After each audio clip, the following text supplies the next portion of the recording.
हिंदी फिल्मों में ज्यादातर नेगेटिव किरदार निभाने वाली एक्ट्रेस कुनिका सदानंद इन दिनों अपनी पर्सनल लाइफ को लेकर सुर्खियों में हैं। कुनिका ने पहले तो अपने और सिंगर कुमार सानू के रिश्ते को लेकर कई खुलासे किए, वहीं अब उन्होंने बताया कि वो शादी से पहले ही प्रेग्नेंट हो गई थी। सिद्धार्थ कनन को दिए इंटरव्यू में कुनिका ने बताया कि उनकी पहली शादी अभय कोठारी से 16 साल की उम्र में हुई थी। अभय कोठारी उनसे 13 साल बड़े थे और ये लव मैरिज थी। वहीं 17 साल की उम्र में उन्होंने पहले बेटे को जन्म दिया था, लेकिन बच्चा होने के 2.5 साल बाद उनका अपने पति से बड़ा झगड़ा हुआ, जिसके बाद वो अपने बेटे के साथ घर छोड़कर चली गई।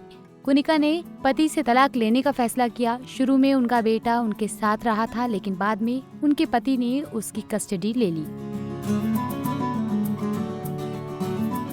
पहली शादी टूटने के बाद कुनिका को एक अमेरिकी आदमी से प्यार हुआ, जिससे उन्होंने शादी करने का फैसला लिया था। कुनिका ने दूसरी शादी 35 साल की उम्र में की थी, जो अमेरिका में हुई थी। इस शादी से उनको दूसरा बेटा हुआ, लेकिन उनके लिए ये शादी काफी मुश्किल थी, क्योंकि वो शादी से पहले ही प्रेग्नेंट हो गई थी। कुनिका ने बताया कि वो शादी नहीं करना चाहती थी, वो नीना गुप्ता की तरह सिंगल मदर बनना चाहती थी।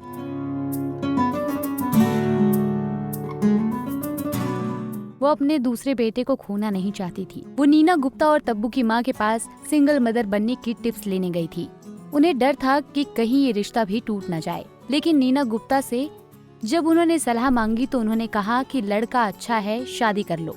वहीं दूसरी तरफ कुनिका के पिता ने भी यही धमकी दी थी कि जब तक वो शादी नहीं करेंगी वो उनके बेटे को अपनाएंगे नहीं, जिसके बाद कुनिका दूसरी शादी के लिए मजबूर हो गई।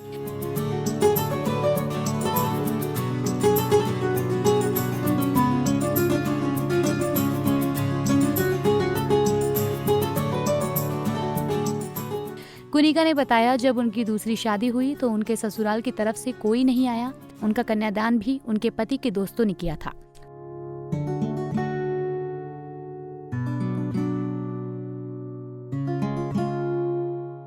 शादी के 4-5 महीने बाद एक्ट्रेस ने दूसरे बेटे को जन्म दिया था। हालांकि बाद में उनका दूसरे पति से भी 2006 में तलाक हो गया।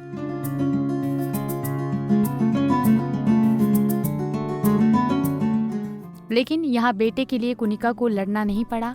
वो खुशी खुशी अपने बेटे को साथ ले गई। उन्होंने अपने बेटे को कभी भी उसके पिता से मिलने से नहीं रोका।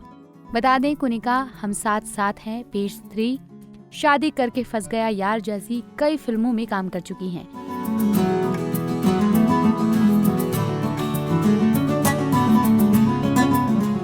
इसके अलावा वो स्वाभिमान, काल भैरव जैसे टीवी सीरियल में भी नजर आई थी।